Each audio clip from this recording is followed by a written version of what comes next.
সুবে যাবি ভাই জান্নাতে নবীজির সাথে, জান্নাত লইয়া চলো সোনার মদিনায়। মারহাবা বলে মদিনার ওই হযরত ওয়ালা, আল্লাহু আকবার বলেন। মদিনার ওই হযরত ওয়ালা সে তো বড় কামলিওয়ালা, কথা বলেন ঠিক কি না?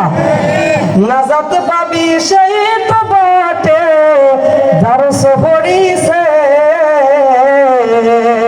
জান্নাত লইয়া চলো সোনার মদিনায়। আল্লাহুম্মা সাল্লি আলা আল্লাহুম্মা সাল্লি আলা মুহাম্মাদিন নবিয়িল উম্মি ওয়া আলা আলিহি ওয়া সাল্লিম তাসলিমা। যদি কোনো উম্মত শুক্রবারে আসরের নামাজের পর ওই একই জায়গায় স্থানে থাকিয়া কথা না বলিয়া যদি ৮০ বার ওই আমলটা করে, আমি নবী বললাম আবতাগু ইলাইহিল ওয়াসিলাতা ওয়াজাহিদু ফি সাবিলিহি লাআল্লাকুম তুফলিহুন।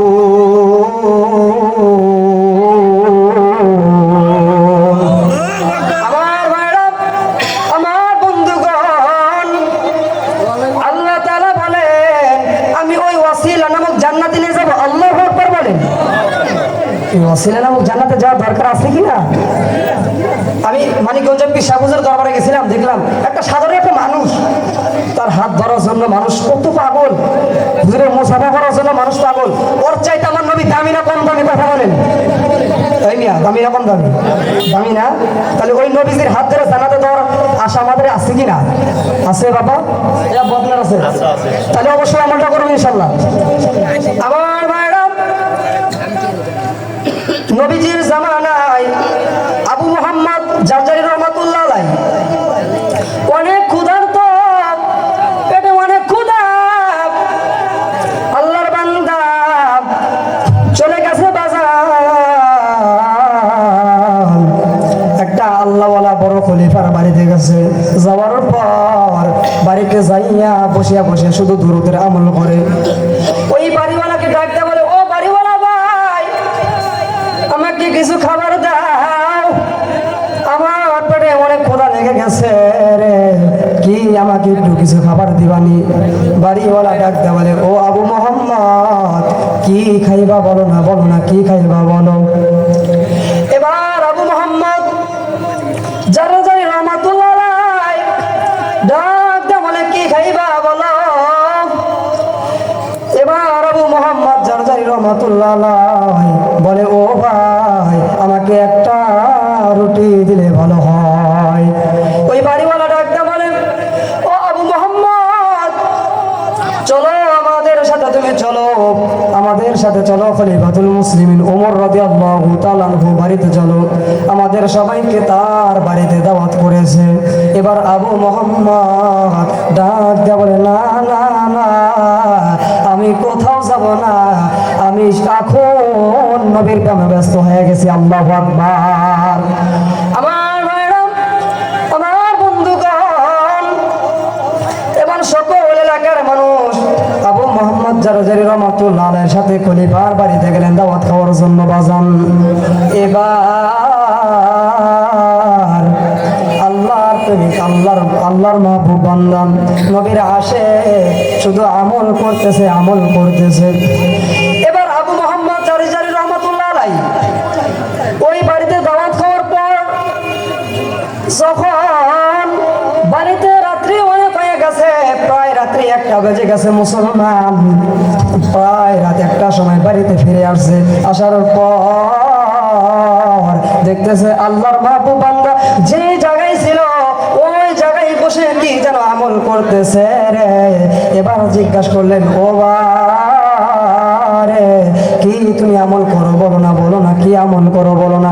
আল্লাহর বান্দা নবীর আশিকের গভীর মনোযোগ দিয়ে শুনবা রে। ও ভদ্রগড়ের আম্মুরা, ও কলিজার টুকরা মারা, গভীর মনোযোগ দিয়ে শুনবা প্লিজ, গভীর মনোযোগ দিয়ে শুনবা মা।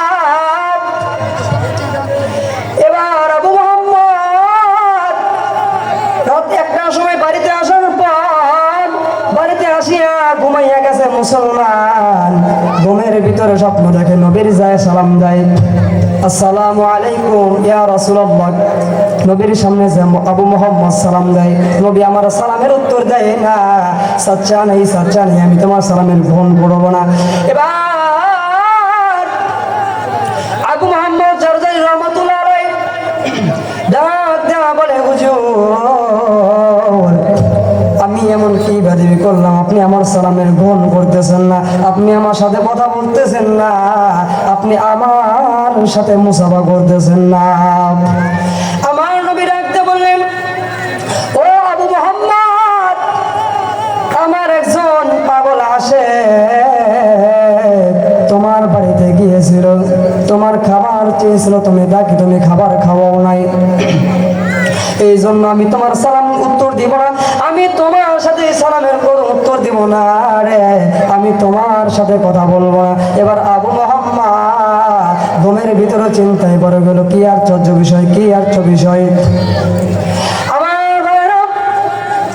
এবার আবু মুহাম্মদ অনেক পেরেশানি হয়ে গেল, হঠাৎ করে ঘুমটা ভেঙে গেল। মুসলমান, ও আব্বারা রাগ করতেছেন নাকি? বাবা রাগ করতেছেন? বাবা রাগ করতেছেন নাকি? ভালো লাগতেছে বাবা?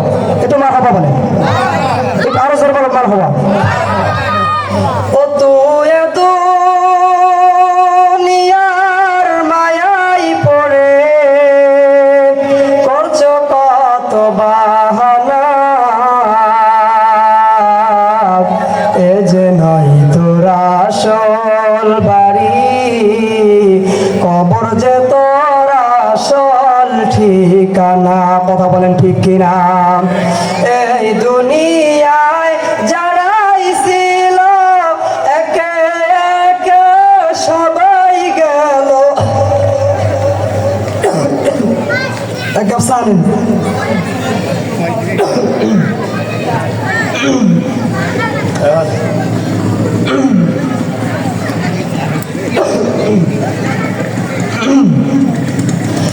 এই দুনিয়ায় যারাই ছিল একে একে সবাই গেল, তুমি আমি কেউ রব না, তুমি আমি কেউ রব না, দিতে হবে রওনা,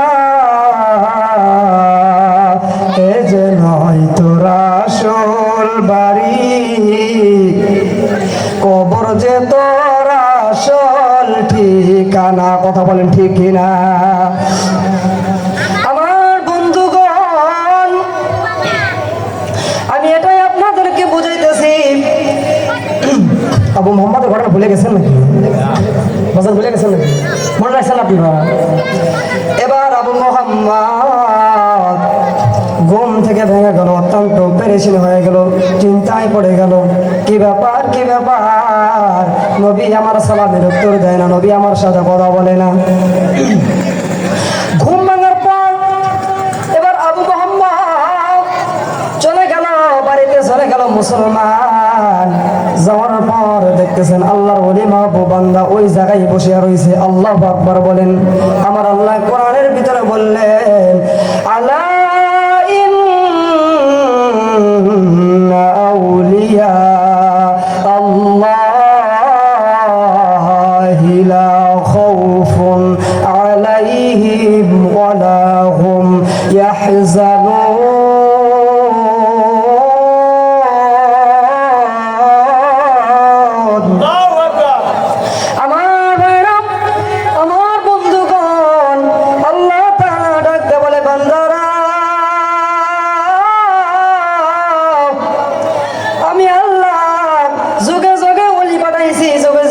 পাঠাইছে রে আল্লাহ, যুগে যুগে নবী পাঠাইছে কিনা?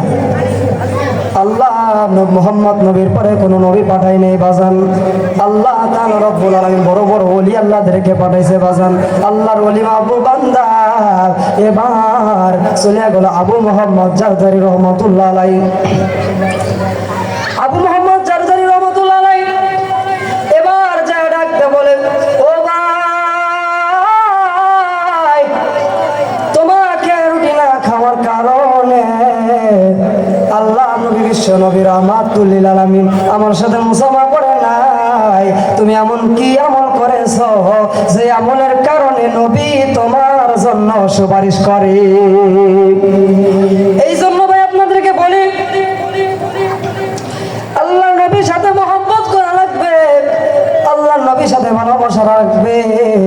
আল্লাহ নবীর সাথে যদি আমার আপনার যদি ভালোবাসা না থাকে রে, কাল কিয়ামতের দিন নবীজির শাফাত আপনি পাবো না। এবার আবু মোহাম্মদ জারজারি রাহমাতুল্লাহ আলাইহি বলে, ও ভাই তুমি কিছু মনে করিও না, চলো চলো আমার বাড়িতে চলো, তুমি আমার বাড়িতে এবার খাও। এবার ডাক দেয়া বলে, ভাই যে খাবারের জন্য তোমার নবী সুপারিশ করেছে সেই খাবার আমি খাবো না। বলতেছে না ভাই, না প্লিজ তোমাকে খাইতে হইব, না খালি সমস্যা। বলে কি সমস্যা? বলে নবী আমার সাথে সম্পর্ক রাখবো না, নবী আমার সাথে কথা বলবো না। এই যুবক ভাইরা মাহফিলের মধ্যে আসো, এই মাহফিল কিন্তু তোমাদেরই, এ কিন্তু আমার বাধ্য ধর্ম সম্পদ না। আল্লাহ নবী হাদিসের ভিতরে বলেন, রিয়াসুল জান্নাহ, এটা একটা দুনিয়ার মধ্যে রিয়াসুল জান্নাহ। এই জান্নাতের বাগানের মধ্যে বসলে কি লাভ, এই আলোচনা আপনাদের মাঝে করবো ইনশাআল্লাহ। আবু মোহাম্মদ জারজারি রাহমাতুল্লাহ ঘটনা শেষ করার পর এবার আবু মোহাম্মদ জারজারি রাহমাতুল্লাহ আলাইহি ডাক দিয়ে বলেন, ও ভাই না না তুমি আমাদের বাড়িতে চলো, তোমার খাওয়া লাগবে। এবার আল্লাহর বান্দা ডাক দিয়ে বলে, ভাই যান তোমার জন্য আমি আল্লাহ নবীর কাছে সুপারিশ করব, এবং তুমি এই আমলটা যদি করো আল্লাহ নবী তোমার উসিলা হয়ে যাবে। ওয়াবতাগু ইলাইহিল ওয়াসিলাতা ওয়াজাহিদু ফি সাবিলিহি লাআল্লাকুম তুফলিহুন।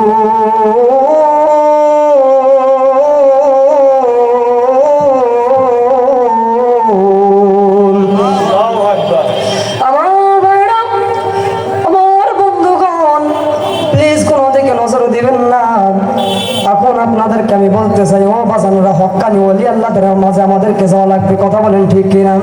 আল্লাহ তাআলা রব্বুল আলামিন, আপনারা বলতে পারেন কোন পীর সাহেব হুজুরের কাছে যাব? আল্লাহর ও দুনিয়ার মধ্যে অনেক পীর সাহেব হুজুর আছে, কথা বলেন ঠিক কিনা? আমার ওস্তাদ চরমনাই রহমাতুল্লাহ আলাইহি, উনি অত্যন্ত আল্লাহওয়ালা মানুষ, অত্যন্ত বুজুর্গ এবং অত্যন্ত ভালো মানুষ। চরমনাই পীর সাহেবের কাছে যে মানুষ একবার যায় সে মানুষ কোনোদিন নামাজ কাজা করে না। আমার নিজ চোখে দেখা বাজান, যে মানুষ মানিকগঞ্জ একবার গেছে সেই মানুষ, আমার একজন মানুষ হুজুর বলতেছেন, ও ভাই আমি এই মানিকগঞ্জ হুজুরের দরবারে আসি আমি আজ 20 বছর ধরে, সুবহানাল্লাহ বলেন। এবং এত ওলি আল্লাহ পাগল মানুষ আমাদের মাঝে দুনিয়াতে আছে কিনা? আমার ভাইরা আপনাদেরকে এই জন্য বলতেছি, ওলি আল্লাহদের কাছে আমাদেরকে যাওয়া লাগবে, এবং ওলি আল্লাহদের মাধ্যম থেকে আমাদেরকে কিছু শেখা লাগবে। তাদের সাথে মহব্বত রাখলে তাদের বিনিময় আল্লাহ আমাদেরকে জান্নাতে দিবে। আমার ভাইরা আল্লাহ নবী বিশ্ব নবী রহমাতুল লিল আলামিন ডাক দিয়ে বলে, উম্মত তোমরা যদি আমি নবীকে পাইতে চাও, আমি নবীর যদি মহব্বত পাইতে চাও, তোমরা একটা আমল সবসময় বেশি বেশি করবা। কোন আমল? কথা বলেন। সব সময় তোমরা দুরূদ শরীফ পড়বা। আল্লাহর নবী বলেন শুধু তাই নয়, দুরূদ শরীফের আমল এমন একটা আমল, ও বাজান দুরূদ শরীফের আমল করলে আল্লাহ তাআলা, আল্লাহর নবী তার জিম্মাদারি নিজে নিয়ে নিবে। ও মারা, ও আমার বাড়িতে বসা, ও আমার কলিজার টুকরা আম্মুরা, গভীর মনোযোগ দিয়ে শুনবেন, বলবেন হুজুর, ও বেটা বোনাই মাদনান, আমাদের কেউ কিছু আমল শেখাইয়া দাও। আপনাদেরকে আমি 3টা আমল শেখাইয়া দিব আম্মুরা। আপনারা ফজর নামাজের পর আয়াতুল কুরসি পড়বেন, এবং 7 বার করে একটা আমল আছে আপনাদেরকে শেখাইয়া দেব, শিখবেন ইনশাআল্লাহ। আল্লাহুম্মা আজিরনি মিনান নার, এই আমলটা করলে আল্লাহর নবীজি বলেন, আল্লাহ তাআলা রব্বুল আলামিন বলেছেন তার মৃত্যু হইতে দেরি কিন্তু তার জান্নাতে যাইতে দেরি হবে না। ইমামুল আউয়ালিন আল আখিরিন বাহারে সাদকা রাহমাতাল লিল আলামিন। আমার ভাইরা, আমার বন্ধুগণ, বাড়ির মধ্যে ঘুমিয়ে থাকবে আছে রে। আপনি পায়খানায় যাবেন তাও আমল আছে, আপনি মসজিদে প্রবেশ করবেন তাও আমল আছে, আপনি ঘর থেকে বের হবেন তাও আমল আছে, আপনি বিবির চোখের দিকে তাকাবেন তাও আমল আছে। আমাদের দুনিয়ার আমাদের এই সমাজে এখন একটা প্রবলেম বেশি দেখা দেয়, স্বামীরা দুইটা বাচ্চা হওয়ার পর বিবির আর পছন্দই করে না, কতক্ষণ ঠিক কিনা? আমি এলাকার মধ্যে আমি নিজ চোখেই দেখা অনেক আম্মুদের এই সমস্যাটা আছে কিনা বাজান? বলে হুজুর আমার স্বামী আমাকে রেখে অন্য জায়গায় পরকিয়া করে, আমার স্বামী আমাকে আর পছন্দ করে না, এরকম আছে কিনা? ও বাজান